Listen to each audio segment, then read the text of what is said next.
السلام عليكم ورحمة الله وبركاته.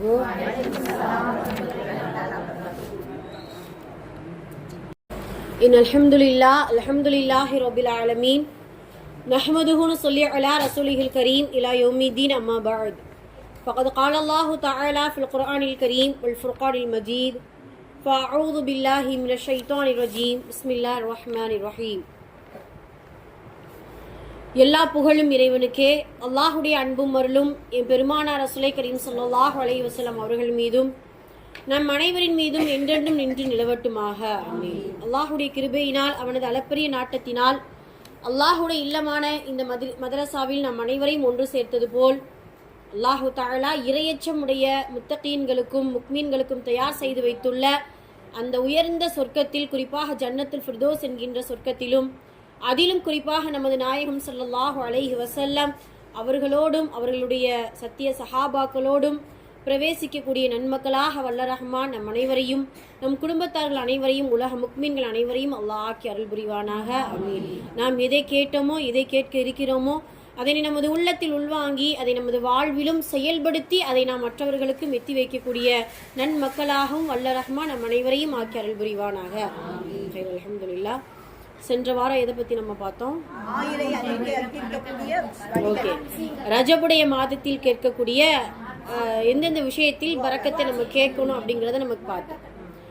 ஆயுளில் கேட்க வேண்டும், அதே போல ஆரோக்கியத்தில் பரக்கத் வேண்டும், நன்மைகளில் பரக்கத், நற்குணங்களில் பரக்கத், அதே போல பொருளாதாரத்தில், கல்வியில். அல்ஹம்துலில்லாஹ். இந்த 6 பரக்கத்துகளை நம்ம ரஜபுடைய மாதத்துல கேட்டோமா?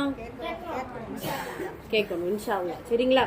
ஒவ்வொரு இந்த ரஜபுடைய மாதத்தில் ஒவ்வொரு நாளும் ஒவ்வொரு நேரமும் பரக்கத்தானது.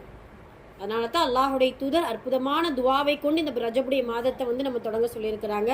அந்த துவா எப்படி பரக்கத்தான துவாவோ அதே போல் இந்த ரஜபுடைய மாதத்தில் இருக்கக்கூடிய ஒவ்வொரு நாளும் நமக்கு பரக்கத்தானதாக இருக்கும் இன்ஷா அல்லாஹ். அதனால இதுல நிறைய பரக்கத்தான நன்மைகளையும் நம்ம செய்யறதற்கான முயற்சிகளையும் செய்யணும். அதே போல எதெல்லாம் நம்மளுடைய காரியங்களில் பரக்கத்து நமக்கு வேண்டும் என்று நாம் தேவையுடையவர்களாக இருக்கிறோமோ அந்த காரியங்களில் எல்லாம் பரக்கத்தை நம்ம அதிகமாக கேட்க வேண்டும் இன்ஷா அல்லாஹ். வல்ல ரஹ்மான் எல்லா ஹைரு பரக்கத்துகளையும் நம் அனைவருக்கும் தந்தருள் புரிவானாக. ஆமீன். இன்னைக்கு ஓதப்பட்ட குர்ஆன் வசனம் ரொம்ப அழகா ஓதுனாங்க. மாஷா அல்லாஹ். முபஷிரா, அவங்களுடைய பேருக்கு ஏற்ற மாதிரி நற்செய்தியாக ஒரு நன்மாராயமாக ஓதுனாங்க. அல்ஹம்துலில்லாஹ். சரி, இன்னமும் இதே போன்ற பிள்ளைகள் எல்லோருமே ஒரு தைரியமா ஓதக்கூடிய நல்ல உபதேசங்களை சொல்லக்கூடிய பாக்கியத்தை எல்லோருக்குமே அல்லாஹ் கொடுக்கும் நம்மளுடைய பிள்ளைகளுக்கு. அல்ஹம்துலில்லாஹ். இன்னைக்கு ஓதப்பட்ட வசனங்கள் ரொம்ப பிரபலமான ஒரு சூறாவும் பிரபலமான வசனங்களும் கூட. சூரா வாக்கியா இந்த உலகத்தில் முக்மீன்களாக பிறக்கக்கூடிய எல்லோருமே ஓதாம இருந்ததே கிடையாது. அல்ஹம்துலில்லாஹ். ஒவ்வொரு வீட்டிலும், அதுலயும் அந்த காலத்துல எல்லாம் பாத்தீங்கன்னா வயது வந்த பிள்ளைகள் கண்டிப்பா என்ன செஞ்சிடணுமா? ஆமா, வாக்கியா சூரா மகரிபுடைய நேரத்துல பெரியவங்க ஓத வச்சிருவாங்க. ஆமா, வாக்கியா சூறாவும் யாசின் சூறாவும் இல்லாத வீடே கிடையாது. அந்த அளவிற்கு புழக்கத்தில் இருக்கக்கூடிய அற்புதமான சூறாவில் இதுவும் ஒன்று. இதுல அல்லாஹு தஆலா இவர்கள் ஓதிய வசனத்துல என்ன சொல்ல வர்றான் அப்படின்னு சொல்லும்போது, நஹ்னு ஹலக்னாக்கும் ஃபலவுலா துஸத்திகூன், நிச்சயமாக நாம் தான் உம்மை படைத்தோம் அப்படின்னு சொல்லிட்டு மனித படைப்பை மனிதனை எப்படி படைத்தோம், அந்த மனிதனை படைப்பதும் அழிப்பதும் யாருடைய கையில் இருக்கிறது? நான் படைத்த மனிதனை உங்களால் உருவாக்க முடியுமா? நான் அழித்த பயிர் நிலத்தை சருகுகளாக மாற்றிய பின் உங்களால் உருவாக்க முடியுமா? நான் இறக்கிய மழை நீரை உப்பு நீராக மாற்றிவிட்டால் உங்களால் குடிக்க முடியுமா? நீங்கள் ஏற்றுகிறீர்களே நெருப்பு, அந்த நெருப்பை ஏற்றுவதற்கான மரங்களை யார் கொண்டு வந்தது, யார் படைத்தது அப்படின்னு சொல்லிட்டு அல்லாஹு தஆலா மனிதனிடத்தில் சில சவால்களை விடுகிறார். உண்மையாகவே படைப்பாளனுடைய படைப்பு இந்த உலகத்தில் நிறைய உள்ளது. அல்லாஹு தஆலா எல்லா படைப்புகளையும் படைத்தவன் ஒரே இறைவன் தான். அந்த படைப்புகளின் மீதுள்ள ஆதிக்கம் மனிதனால் செலுத்த முடியாது. படைப்புகள் மீது யாருமே என்ன செய்ய முடியாது? ஆதிக்கம் செலுத்த முடியாது. அதே போல இந்த படைப்புகளை அடக்கி ஆளணும், இந்த படைப்புகளை நம்மளுடைய கட்டுக்குள் கொண்டு வர வேண்டும் என்று மனிதன் எவ்வளவு முயற்சி செய்தாலும் ஒன்றுமே முடியவே முடியாது. அது ஒரு சாத்தியமில்லாத ஒரு விஷயம். எந்த அளவுக்கு அப்படின்னா, மழை நீரையோ அல்லது மழை நீரால் ஏற்படக்கூடிய பெரு வெள்ளத்தையோ எந்த மனிதனும் அவன் செய்யக்கூடிய அணைக்கட்டுகளின் மூலமோ அவன் செய்யக்கூடிய முன் எச்சரிக்கைகள் மூலமோ அதை தடுத்து நிறுத்த முடியாது. அதே போலத்தான் இந்த இந்த உலகத்தில் ஏற்படக்கூடிய சீற்றங்கள், இந்த உலகத்தில் ஏற்படக்கூடிய சில சோதனைக்குள்ளாக்கப்பட்ட படைப்புகளால் ஏற்படக்கூடிய சோதனைகளை மனிதனால் என்ன செய்ய முடியாது, கட்டுக்குள் கொண்டு வர முடியாது. அதே போலத்தான் நெருப்பும் கூட. நெருப்பு இறைவன் படைத்த அந்த நெருப்பை இந்த உலகத்துல யாருமே என்ன செய்ய முடியாது, கட்டுக்குள் கொண்டு வர முடியாது. சுபஹானல்லாஹ். அல்லாஹு தாலா சொல்லுவான் இல்லையா, நரகத்தை அவ்வளவு 3000 வருடங்களாக நான் என்ன செஞ்சிருக்கேன், சூடேற்றி பயங்கரமான கொழுந்து விட்டு எறியக்கூடிய நரகத்தின் 1% ஒரே 1% தான் இந்த உலகத்துல நான் ஆக்கி கொடுத்திருக்கேன். சமைப்பதற்கும், சில பொருட்களை எரிப்பதற்கும், சில உங்களுடைய உபயோகத்திற்காக நான் நெருப்பை கொடுத்திருக்கேன் அப்படின்னு சொல்லிட்டு அல்லாஹ் சொல்லுவான். அப்படியான நெருப்பை கூட நம்மளால என்ன செய்ய முடியாது, தாங்க முடியாது, கட்டுக்குள் கொண்டு வர முடியாது. சுபஹானல்லாஹ். அப்போ நம்ம கேள்விப்படுறோம் இல்லையா, கலிபோர்னியாவில் ஏற்படக்கூடிய சில காட்டு தீகளை குறித்து நம்ம கேள்விப்படுறோம். அதுல கட்டுக்குள் அடங்காத காட்டு தீயினால் ஏற்படக்கூடிய பாதிப்புகளை அந்த கலிபோர்னியா மாகாணம் இப்பொழுதும் வரைக்கும் சந்தித்து கொண்டுதான் இருக்கிறது. சுமார் ஜனவரி 7 இந்த ஒரு தீப்பிழம்புகள், இந்த தீ விபத்துகள் ஏற்பட்டு கொண்டுதான் இருக்குது. இதை நம்ம பார்த்துட்டு தான் இருக்கிறோம். கிட்டத்தட்ட 2 வாரங்கள் ஆயிடுச்சு. அதை எப்படி அணைப்பது என்கின்ற அந்த யுக்தியை மனிதன் எவ்வளவு கையாண்டாலும், சுப்ஹானல்லாஹ், C-45 அதாவது C-415 சொல்லிட்டு ஒரு விமானம் இருக்குதா. அந்த விமானம் என்ன செய்யும், அது பிரத்யேகமா ஒரு தீ விபத்து ஏற்பட போகக்கூடிய அந்த நேரத்துல அந்த விமானம் எங்கெல்லாம் தண்ணீர் இருக்கிறதோ அங்க அதா போய் என்ன செய்யும், தண்ணீரை உறிந்து கொண்டு அந்த தீ விபத்தில் ஏற்படக்கூடிய அந்த இடங்களிலெல்லாம் அது மழை நீராக கொட்டும். அப்படி எத்தனை விமானங்களை அந்த கலிபோர்னியாவில் இது பண்ணாலுமே அந்த காட்டு தீயை அணைக்க முடியாத ஒரு சூழலில் தான் அந்த மக்கள் இப்பொழுதும் கூட ரொம்ப சோதனைக்குள்ளாக்கப்பட்டு இருக்கிறாங்க.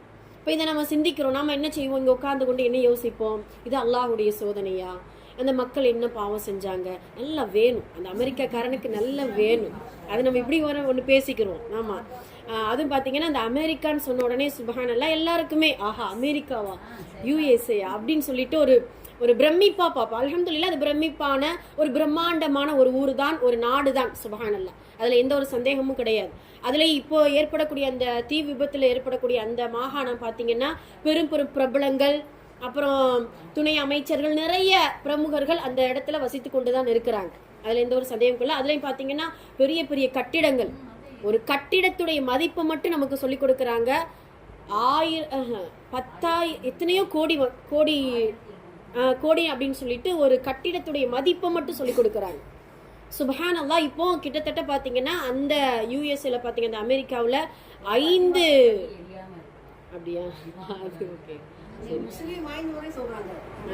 இப்படி நிறைய விஷயங்கள் அதை குறித்து நம்ம இப்போ செய்திகளை பார்த்து கொண்டுதான் இருக்கிறோம். அல்ஹம்துலில்லாஹ். இப்படி அல்லாஹ் சொல்லக்கூடிய சவால்களில் மனிதன் அவனுடைய ஆதிக்கத்தையோ அவனுடைய முன் முயற்சிகளையோ ஒன்றுமே என்ன செய்ய முடியாது. அப்படிங்கிறதுல ஒவ்வொரு நேரமும் மனிதன் தோற்றுதான் போகிறான், மனிதனுடைய ஆற்றல்கள் தோற்றுதான் போகிறது.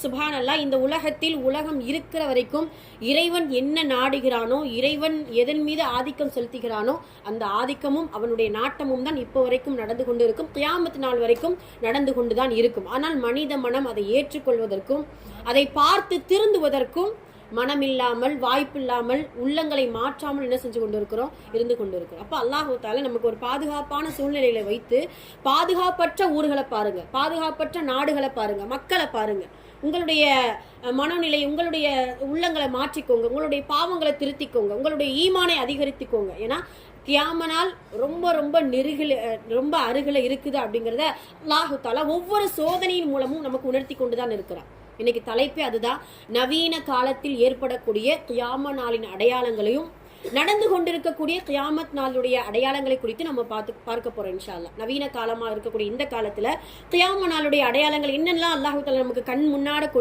கொண்டு வருகிறான், அதையும் அதே போல நடந்து முடிந்த கியாமத் நாளுடைய அடையாளங்கள் கிட்டத்தட்ட நபி ஸல்லல்லாஹு அலைஹி வஸல்லம் அவர்கள் நம்மை விட்டு பிரிந்து அல்லது இந்த உலகத்தை விட்டு பிரிந்து 1446 வருடத்திற்கு அப்பால் அல்லாஹுடைய தூதர் சொல்லக்கூடிய ஒவ்வொரு வார்த்தையும் சுப்ஹானல்லாஹ் கண்ணாடி போல பிரதிபலிப்பதை நாம் பார்த்து கொண்டு இருக்கிறோம்.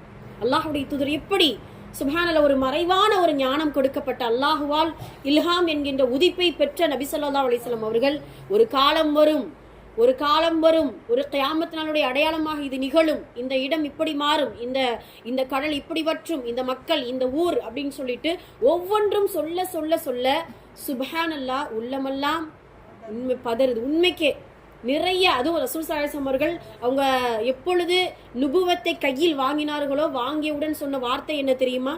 நானும் கியாமத் நாளும் இப்படி இருக்கிறேன், என்ன நெருக்கமாக இருக்கிறோம். அதை சொல்லிவிட்டு பல நூற்றாண்டுகள், பல்லாயிரம் வருடங்கள் கடந்து போயிட்டோம். ஆனால் கியாமத் நாள் எவ்வளவு அருகில இருக்கும் அப்படிங்கிறத அல்லாஹு தஆலா ஒவ்வொரு சோதனையின் பொழுதும் நமக்கு உணர்த்தி கொண்டுதான் இருக்கிறான். சுப்ஹானல்லாஹ். இப்போ நவீன காலத்துல பல சோதனைகள். இன்னைக்கு ஓதுன சூரா தஹ்ஃபீல் ரொம்ப அழகான முறையில் தர்ஜுமாவோடு தஜ்வீதோடு ரொம்ப அற்புதமாக ஓதுறாங்க. ஹைரு நிசா. அதில் இத சமாவும் ஷக்கத் என்றால் பிளந்து விடுதல். சுப்ஹானல்லாஹ். வானம் பிளந்து விடுவதை இத சமாவும் ஷக்கத் ஃபஅதினத் லிரப்பிஹா வஹுக்கத், அதை பிளந்து விட்ட உடனே லிரப்பிஹா அந்த வானத்துடைய இறைவன் என்ன கட்டளை இட்டானோ அதற்கு அந்த வானம் அல்லது பூமி அடிபடிந்து விடுமா. ஹக்கத் உண்மையாக அடிபடிந்து விடும். இத சமாவுன் ஷக்கத் வ அதினத் லிரப்பிஹா வஹுக்கத் வ இதல் அர்து முத்தத் வ அல்கத் மா ஃபீஹா வ தஹல்லத். அதே போலத்தான் பூமியும் அல்லாஹ் என்ன கட்டளை இட்டானோ அதே போலத்தான் இந்த உலகத்தில் நடந்து கொண்டிருக்கும். இதெல்லாம் நடந்து கொண்டிருக்கும் பொழுது மனிதன் என்ன சொல்வோம் தெரியுமா? இதா ஜுல்சிலத்தில் அர்லு ஜில்சாலஹா வ அஹ்ரஜத்தில் அர்லு அஸ்காலஹா வ காலல் இன்சான். மனிதன் இப்போ நம்ம வாயிலிருந்து வரக்கூடிய வார்த்தை அதுதான். என்ன நடக்குது இந்த உலகத்துல? ஒண்ணுமே புரியலையே. ஒரு பக்கம் அலையுது, ஒரு பக்கம் நெருப்பால் எரியுது, ஒரு பக்கம் மணல்களால் மணல் சரிவுகள் ஏற்படுது, ஒரு பக்கம் பூகம்பம், ஒரு பக்கம் போர். என்ன இந்த உலகத்துல நடக்குது? காலல் இன்சானு மாலஹா. மனிதன் ஒவ்வொருவரும் நாம் இப்பொழுது இந்த வார்த்தையைத்தான் கேட்டுக்கொண்டிருக்கிறோம். அதுதானே உண்மை. இப்போ அல்லாஹு தஆலா இதா ஜுல்சிலத்தில் அர்து ஜில்சாலஹா வ அஹ்ரஜத்தில் அர்லு அஸ்காலஹா. அல்லாஹ் அவன் சொன்ன அந்த அவன் பூமிக்கு கொடுக்கக்கூடிய கட்டளைகளை நிறைவேற்றி கொண்டுதான் இருக்கிறது. அஸ்கால் அதனுடைய சுமையை ஒரு நாள் அந்த பூமி வெளிக்கொண்டுதான் வரும். அந்த சுமை செத்த சடலங்களாக இருக்கக்கூடிய மரணமான அந்த மனிதர்களுடைய சுமையை ஒரு நாள் வெளிக்கொணரும். அதே போல அந்த பூமியில் புதைந்திருக்கக்கூடிய பெரும் பெரும் தூண்களாக இருக்கக்கூடிய தங்கங்களும் வெள்ளிகளும் இந்த உலகத்துக்கு மேல் என்ன செஞ்சு வருமா? அப்படியே சிதறுண்டு கிடக்கும். அப்பதான் நம்ம தஃப்சீர் பார்த்தோம் இல்லையா? மனிதன் என்ன செய்வான்? தங்கத்தை வெள்ளியையும் பார்த்து இதுக்காகயா ஒரு கொலைகாரன் சொல்லுவானா, இதுக்காகவா ஒரு பாமர மக்களை, ஒரு சாதாரண மனிதனை நான் கொலை செஞ்சேன், இதை பார் கேட்பாரற்று இந்த தங்கம் கிடக்குது, இந்த வெள்ளி இருக்குது. ஒரு உறவை முறித்தவன் சொல்வானா, சொத்துக்கும் சுகத்திற்கும் இந்த காசு பணத்திற்கு என்னுடைய உறவுகளை எல்லாம் முறித்து விட்டேனே, இந்த காசும் பணமும் இந்த தங்கமும் வெள்ளியும் பெரும் பெரும் தூண்களாக பாலங்களாக கிடைக்கிறதே அப்படின்னு சொல்லிட்டு அவன் கை செய்தப்படக்கூடிய அந்த காட்சியை மனிதன் பார்த்துதான் ஒகாலல் இன்சானு மாலஹா. இந்த மனிதனுக்கு, இந்த உலகத்திற்கு, இந்த பூமிக்கு என்ன ஆயிற்று, இந்த வானத்திற்கு என்ன ஆயிற்று, என்ன நடக்கிறது இந்த உலகத்துல அப்படின்னு சொல்லிட்டு அல்லாஹு தஆலா மனிதனை இப்பொழுது வரைக்கும் இப்பவுமே கேட்டுக்கொண்டுதான் நம்ம என்ன செஞ்சுட்டு இருக்கிறோம். ஆக கியாமத் நாள் ரொம்ப ரொம்ப அருகில இருக்குது அப்படிங்கிறத முழுமையாக உணர்ந்து கொண்டிருக்கக்கூடிய தருணம். நாம என்ன செய்ய போறோம்? கியாமத் நாள் வந்தா என்ன நடக்கும்? அல்லாஹ்வுடைய தூதர் இடத்துல ஒரு சஹாபி கேட்பாங்க இல்லையா, மனிசா யா ரசூலல்லாஹ், மத்த சா யா ரசூலல்லாஹ், எப்பொழுது கியாமத் நாள் வரும்? நீ என்ன தயார் செஞ்சு வச்சிருக்க?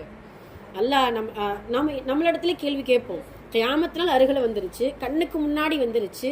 இதோ ஒரு பக்கத்துல அல்லாஹு தஆலா பூமியை அழித்து அந்த பூமியுடைய மக்களுடைய எண்ணிக்கைகளை குறைக்கிறான், அந்த பூமியுடைய அந்த விஸ்தீரணத்தை குறைச்சு கொண்டே வர்றான். ஒவ்வொரு மாற்றங்களையும் பார்க்கிறோம். சயின்ஸ் ரீதியா சிந்திக்கக்கூடிய மக்கள் இருக்கிறாங்க. ஒரு நாள் இந்த உலகம் அழியும் என்பதை அறிவியல் ஆராய்ச்சியாளர்கள் கூட சொல்லிட்டாங்க. ஒரு நாள் சூரியன் மாற்று திசையில் உதிக்கும் என்பதை சொல்லிவிட்டார்கள். எல்லா விதத்திலும் இந்த கியாமத் நாள் அருகில இருக்குது என்பதை உணர்ந்து கண்கூடாக பார்த்து கொண்டிருக்கக்கூடிய நாம் என்ன தயார் நிலையில் இருக்கிறோம்? இறைவனை சந்திப்பதற்கு நம்முடைய கையில் என்ன இருக்கிறது? என்ன நன்மைகளை வச்சிருக்கிறோம்? பாவ மூட்டைகள் அதிகமா வச்சிருக்கிறோமா? இல்ல ரொம்ப நாள் இன்னமும் இவ்வளவு விஷயங்களையும் பார்த்துட்டு இன்னமும் இந்த உலகம் நிரந்தரமானது, இந்த உலகத்துல இனியும் நான் நிரந்தரமாக ரொம்ப நாள் வாழுவேன் அப்படின்ட்டு நினைத்து கொண்டு இருக்கிறோமா? நம்மளுடைய வாழ்வும் நம்மளுடைய செயல்பாடுகளும் இன்று வரைக்கும் ஆதல் அல்லாஹ்வால் பாதுகாக்கப்பட்டவர்களை தவிர நிறைய பேருடைய செயல்பாடுகள் இப்பொழுதும் கூட இப்படித்தான் இருக்குது. ஒருவரை பார்த்து பொறாமைப்படுவதென்ன, காசு பணத்திற்கு ஹலால் ஹராமை பார்க்காமல் அவனுடைய போக்குல போவதென்ன, இந்த துன்யாதான் நிரந்தரம் என்று இந்த துன்யாவுடைய மோகத்திற்கு பின்னால் செல்வதென்ன, தொழுகையை மறந்து இறைவனை மறந்து இந்த துனியா தான் நிரந்தரம் என்று அவனுடைய வழியில் செல்லக்கூடிய அந்த மனிதர்களை பார்க்கும் போதெல்லாம் மடையர்களே என்று சொல்லணுங்கிறது போல தோணும். முட்டாள்களே, மடையர்களே, இந்த உலகம் நிரந்தரம் இல்லை, காசு பணம் நம்மளோட வரும் போகும், நாம் செய்யக்கூடிய நல்லமல்களும் நாம் சம்பாதிக்கக்கூடிய அந்த நற்செயல்களும் தான் கபருக்குள்ளே வரும், மறுமையில வரும். இதான் கியாமத் நாள் வந்துருச்சு, என்ன நீ தயார் செஞ்சு வச்சிருக்க? அதுதானே நம்மளுடைய கேள்வியா இருக்குது. சுப்ஹானல்லாஹ். அந்த ஒவ்வொரு நிகழ்வுகளும் நம்மை பார்த்து முகத்தில் அடித்து நம்மை கேட்கக்கூடிய ஒரே கேள்வி அதுதான். இதோ பாரு, தீ பிளம்பு, இது இவ்வளவு பெரிய ஒரு பெரிய சிட்டியவன் அழிச்சு காமிச்சிட்டு அல்லாஹ் சொல்றான். சுப்ஹானல்லாஹ். என்ன செய்ய முடியும் உன்னால? ஒன்றும் செய்ய முடியாது. சுனாமி என்ன, பூகம்பங்கள் என்ன, கொத்து கொத்தாக மரணம் எறியக்கூடிய கொரோனாக்கள் என்ன. சுப்ஹானல்லாஹ். இதையெல்லாம் பார்க்கும் பொழுது நம்மை பார்த்து அந்த சோதனைகள்லாம் கேட்கக்கூடிய ஒரே கேள்வி, எதை நீ இந்த உலகத்தில் தயார் செய்ய போகிறாய்? இறைவனை எப்பொழுது நீ சந்திக்க போகிறாய்? இறைவனை சந்திக்கும் பொழுது எப்படி அவன் முன் நின்று என்ன பதில் சொல்ல போகிறாய்? விசாரணை எல்லாம் கேட்பான் இல்லையா? 4 கேள்விக்கு பதில் சொல்லாம நம்முடைய கால் ஒரு பொழுது கூட நகரவே முடியாது. என்ன கேள்வி கேட்பான்லாம்? எப்படி வாழ்நாளை கழித்தாய்? என்ன நீ சம்பாத்தியம் பண்ண? என்ன செலவு பண்ண? கற்ற கல்வியை எப்படி கற்றுக் கொடுத்தாய்? நீ எப்படி அதன்படி உன்னுடைய வாலிபத்தை எவ்வாறு செலவழித்தாய்? நல்லா கேட்பானே. வாலிபத்தை கடந்து பல வருடங்கள் ஆயிடுச்சு நமக்கு. வாலிப பருவத்தில் இருக்கக்கூடிய பிள்ளைகளுக்கான ஒரு கேள்வி, வாலிபத்தை எப்படி நம்ம செலவழிக்க போறோம்? சுப்ஹானல்லாஹ். அப்போ இந்த மாதிரியான கேள்விகளுக்கு பதில் சொல்லாமல் ஒரு பாதம், நம்மளுடைய பாதம் ஒரு எட்டு கூட எடுத்து வைக்க முடியாது. இப்படியான இக்கட்டான சூழ்நிலைகளை தான் நம்ம இருக்கிறோம். அல்ஹம்துலில்லாஹ். பயப்பட வேண்டாம். அல்லாஹு தஆலா இன்னும் வாய்ப்புகளை கொடுத்து கொண்டுதான் இருக்கிறான். அல்ஹம்துலில்லாஹ். எந்த பயமும் வேண்டாம். கியாமத் நாள் வரட்டும், அல்லது நமக்கு முன்னால் மரணம் வந்தாலும் சரி, அந்த கியாமத் நாளுக்கு முன்னால் நம்மளுடைய மரணம் வந்து ஏதோ ஒன்று இந்த துன்யாவை விட்டு நம்மளை என்ன செய்ய போகுது? அடுத்த பயணத்துக்கு நம்மளை கூட்டிட்டு போகுது. அந்த பயணம் வருவதற்கு முன்னால் கிடைக்கக்கூடிய வாய்ப்புகளை, கிடைக்கக்கூடிய நேரத்தை, ஆயுளை நல்ல முறையில் செலவு செய்தால் போதும். நம்ம சொல்லுவோம் இல்லையா, ஆயுளில் பரக்கத் கொடுப்பவர்கள் அதுதான், பரக்கத் கொடுக்கப்பட்டவர்கள் அதுதான். பயப்பட வேண்டாம். 50 வருஷம் கடந்துருச்சா ஒன்றும் பிரச்சனை இல்லை. அல்ஹம்துலில்லாஹ். அடுத்து 1 வருடமோ 2 வருடமோ இல்லை 10 வருடமோ எவ்வளவு வருடங்கள் வாழ்கிறோமோ இந்த நொடி பொழுதிலிருந்து இன்ஷா அல்லாஹ் அவ்வளவுதான். ஆனால் இதையே அடுத்தடுத்து நம்ம வாய்ப்புகளா சரி இருக்கட்டும் பார்த்துக்கிடுவோம், அதுக்கடுத்து இருக்கட்டும் அப்படின்னு சொல்லிட்டு நம்ம நகர்ந்து போனால்தான் நம்மளை போல ஒரு துர்பாக்கியசாரிகள் யாரும் கிடையாதுமா. அதெல்லாம் சரி, அல்ஹம்துலில்லாஹ். அதனால இந்த நவீன காலத்தில் முதல்ல நமக்கு கியாமத் நாளுடைய அடையாளமாக இப்பொழுது இந்த தருணத்தில் தெரிந்து கொண்டிருப்பது என்ன அப்படின்னா, கலிபோர்னியாவில் ஏற்படக்கூடிய அந்த தீ விபத்து தான். சுப்ஹானல்லாஹ். கிட்டத்தட்ட நம்ம 1 ஏக்கர் 2 ஏக்கர் இல்ல, பல்லாயிரம் ஏக்கர்கள் எரிந்து போயிடுச்சு. ஒரு பாத்தீங்கன்னா ஒரு சிட்டியை சொல்றாங்க. அந்த சிட்டியில இங்கிலீஷ்ல எல்லாம் நமக்கு சொல்ல தரல. ஆமா, 5 சிட்டியில பாத்தீங்கன்னா ஒவ்வொரு சிட்டியும் ஒரு சிட்டி 960 ஏக்கர் முடிஞ்சிருச்சு ஒண்ணு இல்லாம. அதுலயும் பாத்தீங்கன்னா இன்னொரு சிட்டில பாத்தீங்கன்னா 1300 ஏக்கர். அதுலலாம் பாத்தீங்கன்னா 90% அழிஞ்சிருச்சு. வெறும் 10% தான் அவங்க பாதுகாத்து சில மக்களை மீட்டு சில பொருளாதாரத்தை இது பண்ணி வச்சிருக்கிறாங்க. சில சிட்டிஸ்கள்லாம் பாத்தீங்கன்னா 0% ஒண்ணுமே செய்ய முடியல. அந்த தீகளை கட்டுக்குள்ள கொண்டு வர முடியல, அணைக்க முடியல, எந்த பொருளையும் எந்த மக்களையும் பாதுகாக்க முடியாத ஒரு சூழ்நிலைக்குள்ள அந்த மக்கள் எல்லாம் தள்ளப்பட்டிருக்கிறாங்க. அல்ஹம்துலில்லாஹ். இன்ஷா அல்லாஹ் நம்ம நிறைய அவங்களுக்காக துஆ செய்யணும். ஏன்னா நம்ம பழிப்பதோ அவங்க என்ன பாவம் செஞ்சாங்க அதெல்லாம் எதுவுமே வேண்டாம். அல்லாஹ் நம்ம ரியாது சாலியில படிச்சிருக்கோம் இல்லையா, ஒரு பூமிக்கு ஒரு இடத்திற்கு ஒரு சோதனை கொடுக்கிறான் அப்படின்னா நல்லவர்களும் அதுக்குள்ள இருக்கிறாங்க, தீயவர்களும் அதற்குள்ள இருக்கிறார்கள். ஆனால் நல்ல தீயவர்களுடைய எண்ணத்தின் அடிப்படையில தான் அல்லாஹ் மறுமையில நமக்கு நற்கொலையை கொடுப்பான், எழுப்புவான். அதனால இன்ஷா அல்லாஹ் ஒட்டுமொத்த மக்களுக்கும், ஏன்னா உயிர் என்பது எதிரிகளுக்கும் கூட அந்த உயிர் தான், எதிரிகளுடைய உயிரும் நமக்கு ஒரு இதுதான். ஆமா, கேட்பாங்க இல்லையா, ஆயிஷா ரலியல்லாஹு அன்ஹா கேட்பாங்க, அல்லாஹ்வுடைய தூதரை எப்படி மனிதர்கள் எழுப்பப்படுவாங்க அப்படின்னு கேட்கும் பொழுது அல்லாஹ்வுடைய தூதர் ஒரே வார்த்தையில எண்ணத்தின் அடிப்படையில அவங்களுக்கு மனித மறுமையில எழுப்பப்படுவார்கள், அவர்களுக்கு நற்கூலி கொடுக்கப்படும் அப்படிங்கிறத அல்லாஹ்வுடைய தூதர் சொல்லி காட்டுவாங்க. அதனால இன்ஷா அல்லாஹ் அவர்களுக்காக துஆ செய்யணும். அதே போல இந்த விபத்திற்கு நிறைய காரணங்கள் சொல்லலாம். சுருக்கமா நமக்கு அதை பத்தி தெரிஞ்சுக்கிறோமே என்னென்ன காரணங்கள். ஒரு சில பேர் என்ன பாத்தீங்கன்னா, அந்த அமெரிக்காவில் பார்த்தீங்கன்னா இப்போ நாம கல்கட்டடம் கட்டுறோம் இல்லையா, அங்க பாத்தீங்கன்னா உட்டுல தான் கட்டுவாங்க ஃபுல்லா. ஏன்னா அது ஒரு என்ன சொல்ற கலாச்சாரம், ஒரு கல்ச்சர் அவங்களுடைய. அது கிளைமேட்டுக்காகவே அந்த மாதிரி உட்டில் கட்டுறதா ரொம்ப இது அப்படின்னு சொல்லிட்டு ஃபுல்லா அதனாலே அது கட்டுக்குள் கொண்டு வர முடியல. அந்த தீயை அடுத்து அப்படியே பயங்கரமா ரொம்ப ஒரு இதுல பத்தி எரிஞ்சு கொண்டு இருக்குது. அதுல இன்னொன்னு என்ன அப்படின்னா, அந்த அரசாங்கத்தின் மீது இருக்கக்கூடிய சில குற்றச்சாட்டுகள் இருக்குது. இப்படியான ஒரு ஏன்னா அடிக்கடி காட்டுத்தீகள் ஏற்படக்கூடிய வாய்ப்புகள் நிறைய இருக்குது. அப்ப முன்னெச்சரிக்கை என்ன செய்யணும், தண்ணீருடைய அந்த இதை இது பண்ணணும். அப்புறம் தீயணைக்கக்கூடிய வீரர்களை தீயணைப்பு வீரர்கள் இருக்காங்கல்ல, அவங்களுடைய எண்ணிக்கையில கூட கம்மியா இருக்குதா. ஏன் கம்மியா இருக்கு அப்படின்னா, நல்ல முறையில சம்பளம் கொடுக்கல அந்த அரசாங்கம். நல்ல முறையில் சம்பளம் கொடுக்காம அந்த மாதிரியான ஏற்பாடுகளை செய்யாம, அது மட்டும் இல்லாம அந்த கலிபோர்னியாவில் இருக்கக்கூடிய அந்த மக்களுக்கு இன்சூரன்ஸ் வசதியே கிடையாது. இன்சூரன்ஸ் இல்லை. ஏன்னா அவங்களுக்கு தெரியும், முன்னையே அந்த கம்பெனிக்காரனுக்கு தெரியும், கண்டிப்பா ஒரு நாள் எப்ப வேணாலும் இது ஆபத்து வரலாம், அழிஞ்சிருச்சு அப்படின்னா நம்ம போட்டு பாடாப்படுத்திடுவாங்க அப்படின்னு சொல்லிட்டு அந்த வசதியும் இல்லாம. அப்ப இன்னொரு விஷயமும் சொல்றாங்க என்னன்னா, அந்த இடத்துல பெரும் பெரும் கம்பெனிகள் நிர்வாகம் செய்யணும், நம்மளுடைய கம்பெனி இந்த இடத்துல வைக்கணும். அதனால இந்த மக்களை எப்படி நம்ம வெளியேற்றலாம், ஒண்ணு இவங்களை வெளியேற்றுறது ரொம்ப சிரமம், இல்லாம அந்த வீடே இல்லாம ஆக்கி நம்ம ஒன்றும் செய்ய முடியலன்னா அடுத்து அது அவங்க வீடு கட்டி அப்படின்னு சொல்லிட்டு ரொம்ப சிரமமாயிரும்ல. அதனால அந்த மாதிரியான ஒரு விபத்துகளை ஏற்படுத்தலாம் அப்படின்னு சொல்லிட்டு சில பேர் பிளான் பண்ணி தான் பண்ணியிருக்காங்க. சில பேர் நாங்கள் பிளான் பண்ணியிருந்தோம், ஆனால் இவ்வளோ பெரிய விளைவுகளை ஏற்படுத்தும் அப்படிங்கிறத தெரியலையே அப்படின்னு சொல்லிட்டு நம்ம டொனால்ட் ட்ரம்ப்ல இருந்து எல்லாம் இப்போ முழிச்சிட்டு இருக்கிறாங்க. இந்த டொனால்ட் ட்ரம்ப் என்ன சொன்னார் தெரியுமா? சுபஹானல்லா, நம்ம பலஸ்தீன் மக்களையும் அந்த காசாவுடைய மக்களையும் பார்த்து, நீங்க மட்டும் இஸ்ரேலுக்கு கட்டுப்படல, இல்ல அவங்களுக்கு உங்களுடைய நாட்டையோ உங்களுடைய இருப்பிடத்தை நீ தரல அப்படின்னா நரகத்தை கண் முன்னாடி உனக்கு நான் கொண்டு வருவேன். அல்லாஹ் காமிக்கிறான். சுபஹானல்லா. நரகத்தை படைப்பதும் நரகத்திற்குள் செலுத்துவதும் அல்லாஹுடைய ஏற்பாடு. எந்த மனிதனை போடணும், நரகத்துடைய எரிபொருளா எதை கொண்டு வர்ற மரத்தையும் கற்களையும் மனிதர்களையும் கொண்டு வரணும் அப்படிங்கறது அல்லாஹ் சொல்லி காட்டுது. அப்போ அந்த மாதிரியான ஆதிக்கத்துல ஒரு மனிதன் ஆதிக்கம் செலுத்த முடியாது. இப்போ அல்லாஹு தஆலா இப்படியான ஏற்பாடுகளை செஞ்சு சில சமாதான ஒப்பந்தத்தை கொண்டு வந்துட்டான். அதுதான் ரொம்ப பெரிய விஷயம். எங்க அடிச்சா எங்க கொண்டு வரணும். இப்போ நம்ம பலஸ்தீன் மக்களிடத்துல அவங்களுடைய கஷ்டங்கள் எல்லாம் கேட்கும்போது நம்ம என்ன சொன்னோம்?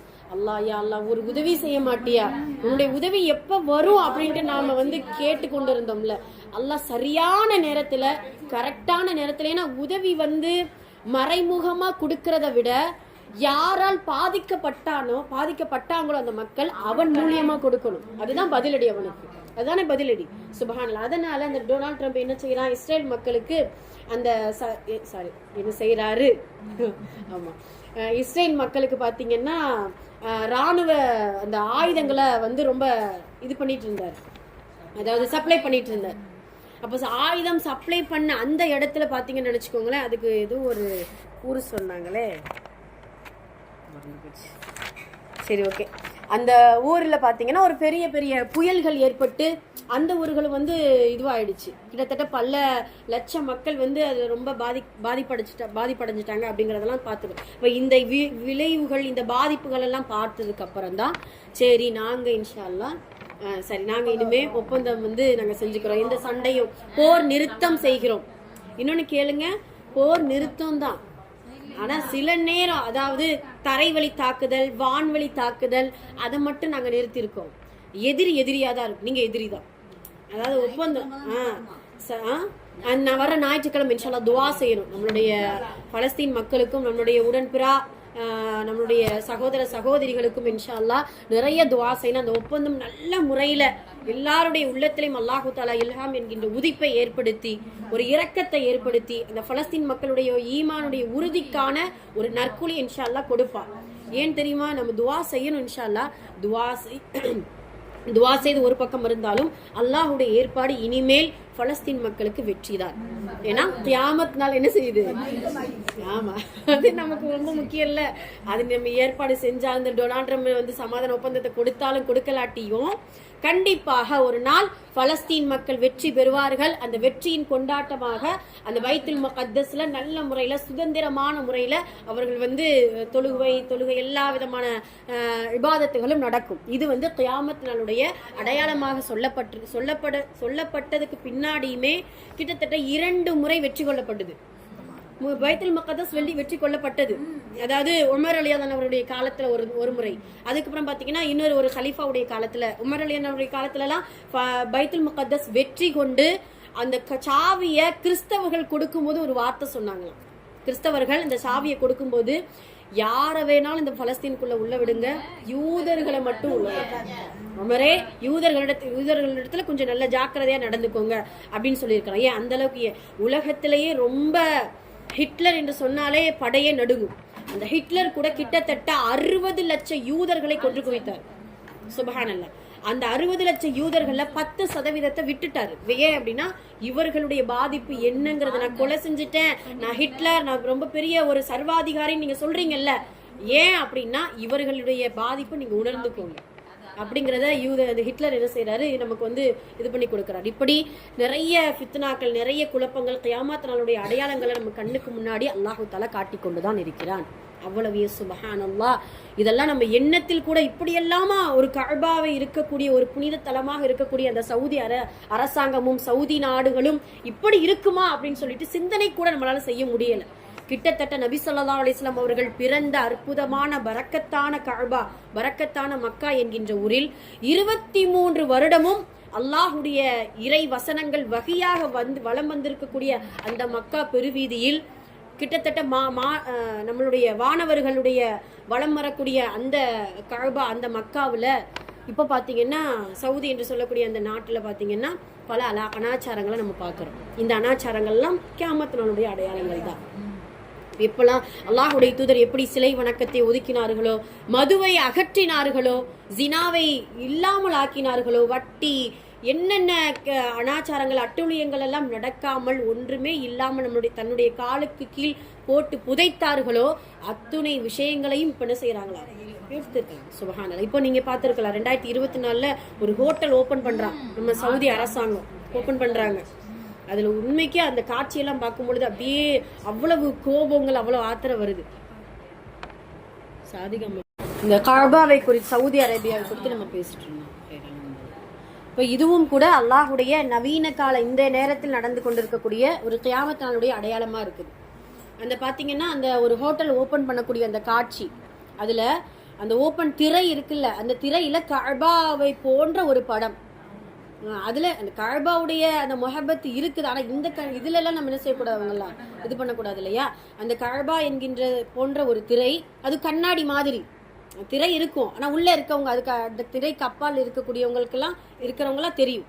அதுல பாத்தீங்கன்னா மஆதல்லா ஆட்டம் ஆடக்கூடிய பெண்களுடைய அந்த ஆட்டம், கிட்டத்தட்ட அந்த அமெரிக்காவில் ரொம்ப பிரபலமான ஒரு பாடகி, ஒரு பெண் பாடகியை வச்சு பாட வச்சு நிறைய அட்டூழியங்கள் சொல்ல முடியாத அளவுக்கு, கிட்டத்தட்ட 99% தான், 91% தான் ட்ரெஸ்ஸு, 99% பார்த்தீங்கன்னா 2 பீஸ் ட்ரெஸ்ஸோட பார்த்தீங்கன்னா ரொம்ப கேவலமான ஒரு கலாச்சாரத்தை சவுதி அரசாங்கம் இப்பொழுது 2024 போன வருஷம் கடைசி ஓப்பன் பண்ணி ரொம்ப சாதாரணமாயிடுச்சு. அப்போலாம் பார்த்தீங்கன்னா மது என்பது எல்லா சூப்பர் மார்க்கெட்லையும் கிடைக்கக்கூடிய அளவுக்கு, ரொம்ப சாதாரண விநியோகம் செய்யக்கூடிய அளவுக்கு அது ரொம்ப மோசமான கலாச்சாரம் ஆயிடுச்சு. அதே போல அந்த காலத்துல, அதாவது சவுதி அரசாங்கம் ஃபர்ஸ்ட் ஒரு கட்டளை என்ன அப்படின்னா, ஒரு அறைய ஒரு ரூம் எடுக்கிறாங்க அப்படின்னா அந்நிய ஆண் அந்நிய பெண் ரூம் எடுத்து தங்கக்கூடாது. இப்ப அதுக்கு அனுமதி, யார் வேணாலும் நீங்க என்ன செஞ்சுக்கோங்க, ரூம் எடுத்து லாட்ஜ் எடுத்து நீங்க எப்படி தங்கிக்கோங்க அப்படின்ட்டு அந்த ஜினாவுக்கான அனுமதியையும் அந்த சவுதி அரசாங்கம் கொடுக்கக்கூடியது. அது மட்டும் இல்லாம சவுதி அந்த நாட்டுடைய அரசர், அந்த இளவரசர் சொல்லக்கூடிய பேட்டி, ஒவ்வொரு பேட்டிலும் சொல்லக்கூடியது இந்த வார்த்தை தான், எனக்கு இருக்கிறது இன்னும் 30 வருஷ காலம், அதை நான் நல்ல ஜாலியா சந்தோஷமா என்னுடைய கட்டளைக்கு நான் கொண்டாடுவேன். வெளிப்படையான பேட்டி. இதை தடுக்கக்கூடிய எதிர்க்கக்கூடிய உலமாக்களை சிறைபிடிப்பது, அவங்க மேல தேவையில்லாத குற்றச்சாட்டுகளை சுமத்துவது. அதே ரொம்ப பிரபலமான ஒரு பேச்சாளர் இருந்தார், ஒரு அடிக்கடி எதிர்க்கிறதுனால இப்போ போன மாசம்தான் அவங்களுக்கு அதாவது மறுபடியும் ஒரு விசாரணை செய்வாங்க இல்லையா, அதுல 10 வருஷம் போட்டதை 30 வருஷம் ஆக்கிட்டாங்க. 30 வருஷம் சிறைச்சாலை. இப்ப இப்படி நிறைய உலமாக்களை எதிர்க்கக்கூடியவர்களை இது பண்ணி பேசாமல் இருக்கக்கூடியவர்கள் அந்தந்த சீட்ல அவங்க பதவியில் நல்ல முறையில் நீங்கள் உங்களுடைய வேலையை பார்த்துட்டு இருந்தீங்கன்னா உங்களுடைய பதவி நிரந்தரமாக இருக்கும். இல்லையா உங்களுக்கும் சிறை தான் அப்படின்னு சொல்லிட்டு இப்படியான சூழ்நிலைகளை அந்த சவுதி அரசாங்கமும் சவுதி நாட்டிலையும் நம்ம பார்த்து கொண்டு இருக்கிறோம். அதெல்லாம் அல்லாஹுடைய தூதர் நபி ஸல்லல்லாஹு அலைஹி வஸல்லம் சொல்லுவாங்க இல்லையா, உலகத்திலே ரொம்ப பிடித்தமான ஒரு ஊர் அப்படின்னா மக்கா. உலகத்திலே பிடித்தமான ஒரு இடம் என்றால் கஅபா. அந்த மக்காவிலையும் அந்த கஅபாவை தவிர அந்த அதில் இருக்கக்கூடிய சுற்று வட்டாரங்களில் பல அட்டூழியங்களை நடக்கக்கூடியதை நம்ம பார்க்குறோம். அதெல்லாம் இதையெல்லாம் பார்க்கும் பொழுது நமக்கு கியாமத்தில் ரொம்ப அருகில் வந்துருச்சு அப்படிங்கிறது ரொம்ப வெளிப்படையாக நமக்கு தெரியுது. அது மட்டும் இல்லாமல் நபி ஸல்லல்லாஹு அலைஹி வஸல்லம் அவர்கள் நிறைய அடையாளங்கள் நமக்கு சொல்லி கொடுத்துருக்குறாங்க. அந்த நிறைய அடையாளங்கள் ஒரு தடவை லேசாக ஒரு சின்ன சின்ன விஷயங்களை நம்ம பார்த்துட்டு இன்ஷா அல்லாஹ் இந்த பயானை நம்ம முடிச்சிருவோம். இதை கேட்கும் பொழுதே நிறைய அடையாளங்கள் நடந்து முடிஞ்சிருச்சு. நடந்து முடிந்த அடையாளங்களை சொல்ல நீங்கள் கேட்க ஆஹா எவ்வளவு கியாமத்தினால் ரொம்ப நெருக்கமாக இருக்குது அப்படிங்கிறத நம்ம உணரணும். அதுதான் ரொம்ப முக்கியமானது. அதில் முதல் இது முன்னே ஆரம்பத்திலே நம்ம சொல்லிட்டோம், நபி ஸல்லல்லாஹு அலைஹி வஸல்லம் அவர்களுடைய வஃபாத். நபி ஸல்லல்லாஹு அலைஹி வஸல்லம் வஃபாத்தும் கியாமத்தினாலும் இப்படி இருக்கும் என்று சொல்லி பல 1000 வருடங்களாக அல்லாஹ்வுடைய தூதர் சொல்லி முடிச்சு ஆயிடுச்சு. இப்போ நபி ஸல்லல்லாஹு அலைஹி வஸல்லம் அவர்கள் இறந்த பின்னால் அடுத்து வருவது கியாமத்தினால் தான். எவ்வளவு அருகில் இருக்கும் அப்படிங்கிறத நம்ம சிந்திச்சு பார்க்கணும். அது மட்டும் இல்லாமல் நபி ஸல்லல்லாஹு அலைஹி வஸல்லம் சொல்லுவாங்க இல்லையா, அல்லாஹ் குர்ஆன்ல சொல்வா, இக்தரபத்தி ஸாஆ, கியாமத் நாள் நெருங்கி விட்டது. வன் ஷக்கத்தில் கமர் என்ன ஆயிடுச்சா, பிளந்து விட்டது. சந்திரன் பிளந்து விட்டது. நபி ஸல்லல்லாஹு அலைஹி வஸல்லம் அவருடைய காலத்திலேயே அல்லாஹ்வுடைய தூதர் சந்திரனை பிளந்து காட்டக்கூடிய அந்த அற்புதத்தை முஅஜிஸாவே செஞ்சு காமிச்சாங்க. சந்திரன் பிளந்துருச்சு அப்படின்னாலே கியாமத் நாள் வரக்கூடிய நேரங்களும் காலங்களும் நெருங்கி விட்டது அப்படிங்கிறத அல்லாஹ் தஆலா நமக்கு இந்த வசனத்தின் மூலம் நமக்கு உணர்த்தது. அது மட்டும் இல்லாம சஹாபாக்களுடைய வஃபாத்து கூட கியாமத் நாளுடைய அடையாளம். ஏன் நபி ஸல்லல்லாஹு அலைஹி வஸல்லம் அவங்க சொல்லுவாங்க, நல்லவர்களுடைய மவுத்து, அதாவது நல்லவர்கள் எல்லாம் இந்த உலகத்தில் வஃபாத் ஆகிவிட்டு அரிசிகள் போய் உம்மிகள் இருக்கும் இல்லையா, அந்த உம்மிகள் போல இந்த உலகத்தில் நல்லோர்கள் எல்லாம் இறந்த பின்னால் உம்மிகள் போல சில மனிதர்கள், சில பாவிகள், சில தீமை செய்யக்கூடிய மனிதர்கள் தான் இந்த உலகத்தில் இருப்பாங்க. இதுவும் கூட ஒரு கியாமத் நாளுடைய அடையாளமாக இருக்குது அப்படிங்கிறத நபி ஸல்லல்லாஹு அலைஹி வஸல்லம் சொல்றாங்க. அப்போ சஹாபாக்கள் என்பவர்கள் நல்லடியார்களாக இந்த உலகத்தில் நன்மை செய்யக்கூடிய நல்வழி நம்மை செலுத்தக்கூடிய ஒரு கைடாக இருக்கக்கூடிய அந்த மக்கள் எல்லாம் இறந்து பல 100 வருடங்களாக ஆகிடுச்சு. சுப்ஹானல்லாஹ். இப்பொழுதும் சில நல்லடியார்களுடைய வயது அல்லாஹ் தஆலா கம்மியாக தான் இருக்க வைப்பான். அவ்வளோதான். அந்த நல்லடியார்களாக இந்த உலகத்தில் வாழ்றாங்க அப்படின்னா அவங்களுடைய வயது ரொம்ப குறைவாகத்தான் இருக்கும் அப்படிங்கிறது அல்லாஹுடைய ஏற்பாடும் கூட. கியாமத் நாள் வரும் பொழுது நல்லடியார்கள் எல்லாம் உடனே என்ன செஞ்சிருவோம், அல்லாஹ் தன்னால் அழைத்து கொண்டு தீயவர்கள் அதிகமாக இருக்கக்கூடிய கால சூழ்நிலைகள் தான் கியாமத் நாள் ஏற்படும் அப்படிங்கிறத அல்லாஹ் தஆலா நமக்கு சொல்லி காட்டுகிறான். அதே போல நம்ம இதுக்கு முன்னாடி சொன்னது போலதான் 5வது அடையாளம் பைத்துல் முகத்தஸ் வெற்றி கொள்ளப்படுவது. உமர் ரலியல்லாஹு அவர்களுடைய காலத்தில் வெற்றி கொள்ளப்பட்டது. அதுக்கு பின்னாடி பார்த்தீங்கன்னா ஜலாலுதீன் சுயூத்தி என்கின்ற ஒரு ஹலீஃபாவுடைய காலத்திலும் பைத்துல் முகத்தஸ் வெற்றி கொள்ளப்பட்டது. இன்ஷா அல்லாஹ் கியாமத் நாள் வருவதற்கு முன்னால் பரிபூரண வெற்றியை அல்லாஹ் நமக்கு கண் முன்னால் காட்டி கொடுப்பான். அதனுடைய ஆரம்பமாகத்தான் இந்த ஒப்பந்தத்தை நம்ம என்ன செய்யலாம், பார்க்கலாம் அப்படிங்கிறத நம்ம தெரிஞ்சுக்கிட்டோம். அதே போல 6வது பார்த்தீங்கன்னா அதாவது நிறைய முஸ்லீம்களுக்கும் நிறைய மனிதர்களுக்கு தொற்று நோய்கள் ஏற்படக்கூடிய நேரங்கள் அதெல்லாம் நம்ம நடந்து முடிஞ்சிருச்சு. நிறைய விஷயங்கள் கொரோனாலாம் பார்த்தீங்கன்னா கொத்தான மரணங்கள். அதுலேயும் தாவூஸ் அபவான் எங்கே படிச்சிருக்கோம், இதெல்லாம் தாவூஸ் அபவான்லாம் எங்கே படிச்சிருக்கோம், என்ன படித்தோம், ரியாது சாலிஹில் காலரா நோய்க்கு தாவூஸ் அப்படிங்க, அபவான் அப்படின்லாம் காலரா நோய், பிளேக் நோய்க்கு ரசூல் ஸல்லல்லாஹு அலைஹி வஸல்லம் அவர்கள் சொல்லுவாங்க. அந்த பிளேக் நோய் அதே போல காலரா நோய் வந்ததுனால கிட்டத்தட்ட 25,000 சஹாபாக்கள் இறந்து போயிட்டாங்க. அதில் முக்கியமான சஹாபி முஆத் இப்னு ஜபல் ரலியல்லாஹு அன்ஹு. இவங்களும் வந்து முஆத் பின் ஜபல் ரலியல்லாஹு அன்ஹு அவங்களும் அந்த காலரா நோயில தான் இறந்து போயிட்டாங்க. இப்படி இந்த தொற்று நோய்கள் அடிக்கடி வருவதை நம்ம பார்க்கும் பொழுது கியாமத் நாளுடைய அடையாளங்கள் நெருங்கி கொண்டிருக்கிறது அப்படிங்கிறத நம்ம பார்க்குறோம். அதே போல குழப்பங்கள் வெளியாகும். அந்த குழப்பங்கள் ஃபித்னா வெளியாகும் பொழுது என்ன ஆகும்னா, யார் நல்லவன் யார் கெட்டவனே தெரியாது. இன்னும் யாரை பார்த்தாலும் நல்ல மாதிரியே இருக்கு. சில பேர் யாரை பார்த்தாலும் சந்தேகமாகவே பார்க்கறது. நல்லதாக பேசினாலும் நீ சொல்கிறது சரியா, நீ சொல்கிறது அப்படி இருக்கு அப்படின்ட்டு சந்தேக பார்வை.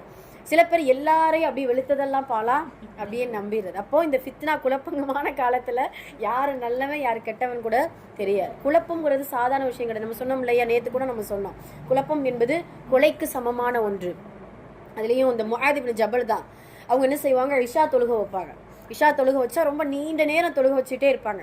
ஈச்ச மரத்தில் ஏறக்கூடிய இந்த வேலை செய்யக்கூடிய சில சஹாபாக்கள் ரொம்ப களைப்பாகி இஷாவில் வந்து தொழுகை நின்னா இவர் விசாட்டுக்கு பெரிய பெரிய சூறாவை ஓதி அடிச்சு தாக்கிறது. அப்போ இந்த மனிதர் என்ன செய்யறாங்க, பின்னாடி நின்று தொழக்கூடியவங்க ரசூல் ஸல்லல்லாஹு அலைஹி வஸல்லம் இடத்துல போய் கம்ப்ளைண்ட் பண்ணிட்டாங்க. கம்ப்ளைண்ட் பண்ண உடனே முஆத் இப்னு ஜபலை பார்த்து அல்லாஹ்வுடைய தூதர் ரொம்ப ஒரு கடினமான வார்த்தை கேட்டுட்டாங்க. முஆத் இப்னு ஜபலை பார்த்து நபி ஸல்லல்லாஹு அலைஹி வஸல்லம் அவர்கள் சொல்லக்கூடிய வார்த்தை, ஃபத்தானின் யா முஆத், நீ குழப்பம் விளைவிக்கிறாயா அப்படின்னு சொல்லிட்டு அல்லாஹ்வுடைய தூதர் கேட்பாங்க. அதனால இன்ஷா அல்லாஹ் சின்ன சின்ன விஷயத்தில் கூட மனிதர்களுக்கு எந்த ஒரு குழப்பத்தையும் ஏற்படுத்தாம, அவர்களுக்கு சிரமத்திற்குள்ளாக்காம, ஏன்னா அல்லாஹ்வுடைய தூதர் சொல்லுவாங்க இல்லையா, எஸ்ஸிரு இலகுவாக்குங்கள், வலா து அஸ்ஸிரு கடினமாக்கிறாதீங்க, பஷீரு வலா து நஃபிரு நற்செய்தி சொல்லுங்க, மற்றவர்களிடத்துல ரொம்ப இதுவாக நடந்துக்கிறாதீங்க, விரோதமாக நடந்து கொள்ளாதீர்கள் அப்படின்னு சொல்லிட்டு நபி ஸல்லல்லாஹு அலைஹி வஸல்லம் அவர்கள் நமக்கு சொல்லிக் கொடுப்பாங்க. அதனால குழப்பம் விளைவிக்கக்கூடிய அந்த தருணத்தை அந்த காலத்துல தான் நம்ம இருக்கிறோம். இதெல்லாம் பார்க்கும் பொழுது கியாமத் நாள் நெருங்கி விட்டது அப்படிங்கிறத அல்லாஹ்வுடைய தூதர் நமக்கு சொல்லிக் கொடுக்குறாங்க. இப்படி நிறைய விஷயங்கள் நிறைய இருக்குது. இன்ஷா அல்லாஹ் நேரத்தின் அருமை கருதி நம்ம கொஞ்சம் முடிச்சிருவோம். ஏன்னா அது மட்டும் இல்லாமல் நபி ஸல்லல்லாஹு அலைஹி வஸல்லம் அவருடைய காலத்திலேயே தான் நபின்னு சொல்லிட்டு நிறைய பேர் வந்தாங்க. உங்களுக்கு தெரியும் இல்லையா, கிட்டத்தட்ட 30 பேர் வந்தாங்களாம். சுபஹானல்லாஹ். அதில் நம்ம ஆளுங்க 4 பேர், 4 பொம்பளைங்க, ஆமாம் 4 பெண்கள். அது ஒரு கிறிஸ்தவ பெண் பார்த்தீங்கன்னா நானும் நபின்னு சொல்லிட்டு அதை விட இது பண்ணிட்டு இருந்துச்சு. கடைசியாக பார்த்தீங்கன்னா இப்போ கடைசியாக நபின்னு சொல்லிட்டு இப்போ வரைக்கும் அவர்களுடைய அந்த சில இது இருக்குது அப்படின்னா, நம்ம இந்தியாவுக்குள்ள இருக்கக்கூடிய காதியானிகள், மிர்சா குலாம் அஹமது மிர்சா குலாம் அப்படின்னு சொல்லிட்டு ஒரு காதியானி இருந்தார். அவர் பார்த்தீங்கன்னா நம்ம இந்தியாவுக்குள்ள நான் நபி அப்படின்னு சொல்லிட்டு கிட்டத்தட்ட 1908 வருஷம் 1908 வருஷம் அவர் ஆரம்பிச்சது. லட்சக்கணக்கான காதியானிகள் உருவாயிருக்கிறாங்க. இன்று வரைக்கும் அந்த காதியானி என்கின்ற அந்த ஊரில் இப்பயுமே மிர்சா குலாமை பின்பற்றக்கூடிய ஒரு பெரும் பித்அத்தையும் ஃபித்னாக்களையும் ஏற்படக்கூடிய ஒரு கூட்டத்தை நம்ம பார்க்குறோம். அவர்களுக்குன்னு சொல்லிட்டு தனி தொழுகை, அவர்களுக்குன்னு சொல்லிட்டு குர்ஆன் இருக்கும், அதோடு அவர்களுடைய சில வேதங்களுடைய மிர்சா குலாமுக்கு வந்துச்சு அப்படின்னு சொல்லிட்டு அவங்களுடைய வேத வரிகள் அப்படின்னு சொல்லிட்டு அவங்களுடைய சட்டத்திட்டங்கள் எல்லாம் மாற்றப்பட்டிருக்கு. அதெல்லாம் இப்படி நிறைய விஷயங்கள் கியாமத் நாளுடைய அடையாளங்களாக கண் முன்னால் அல்லாஹ் கொண்டு வரும் பொழுது நமக்கு ஒரே ஒரு கேள்விதான், கியாமத் நாள் நெருங்கிவிட்டது, நாம் என்ன தயார் செய்து வைத்திருக்கிறோம் என்கின்ற கேள்விதான். வல்ல ரஹ்மான் கியாமத் நாள் வருவதற்குள் அல்லது நம்மளுடைய மரணம் வருவதற்குள் முழுமையான பரிபூரணமான ஈமான் பெற்ற முக்மீன்களாக வல்ல ரஹ்மான் நம் அனைவரையும் ஆக்கி அருள் புரிவானாக. இந்த ரஜபுடைய மாதத்தில் இறைவனுடைய நெருக்கத்தை பெறக்கூடிய நல்ல அமல்களையும், இந்த ரஜபுடைய மாதத்தில் யாரெல்லாம் குழப்பத்திற்கும் சோதனைக்குள்ளாக்கப்பட்ட மக்களாக இருக்கிறார்களோ அவர்கள் எல்லோருக்கும் அல்லாஹு தஆலா அவர்களுடைய உதவியையும் அல்லாஹுடைய உதவியையும் சோதனையிலிருந்து பெரும் ஒரு பாதுகாப்பையும் தந்தருள் புரிவானாக. أقول قولي هذا أستغفر الله لنا ولكم وآخر دعوانا الحمد لله رب العالمين. السلام عليكم ورحمة الله وبركاته.